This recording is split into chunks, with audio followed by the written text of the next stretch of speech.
बजत आवे हो भोले बाबा के डमरुआ। बजत आवे हो भोले बाबा के डमरुआ। कहाँ पे चंदा सोबे कहाँ पे चंदनवा। कहाँ पे चंदा सोबे कहाँ पे चंदनवा। कहाँ पे बहे हो सखी शीतल गंगा जी के धारावा।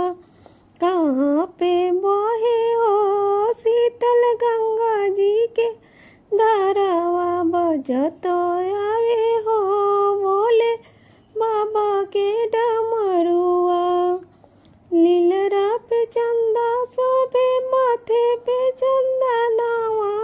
लीलरा पे चंदा सोबे माथे पे चंदनवा। जटा में बहे हो शीतल गंगा जी के धारावा। बजत आवे हो भोले बाबा के डमरुआ। कहाँ पे बिछुआ सोभे कहाँ मिर्गा छलावा। कहाँ पे बिछुआ सोभे कहाँ मिर्गा छलावा।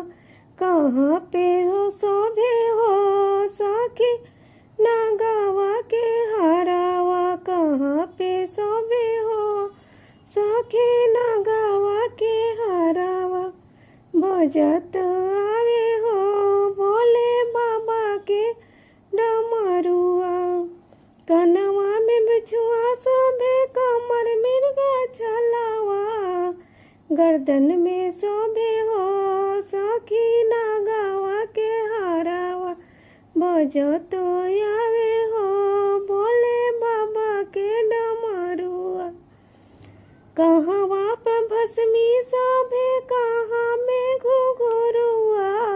कहवा पे भस्मी सोभे कहाँ में घुघुरुआ। कहाँ पे सोभे हो त्रिशूल डमरुआ। कहाँ पे सोभे हो सखी त्रिशूल डमरुआ। बजत आवे हो भोले बाबा के डमरुआ। तनवा पे भस्मी सोभे पाँवों में घुंघरुआ। तनवा पे भस्मी सोभे में घुंघरुआ। सखी हाथ में सोभे हो सखी त्रिशूल डमरुआ। बजत आवे हो भोले बाबा के डमरुआ। कहवा सोभे बसहा बैलवा कहाँ सोभे गौरी रनिया। कहाँ सोभे बसहा सखी कहाँ सोभे गौरी रनिया। कि कहाँ रे सोभे हो सखी गणपति ललनवा। बजत आवे हो भोले बाबा मरुआ। चरण में शोभे शिव के बसहा बैलवा। चरण में शिव के बसहा बैलवा।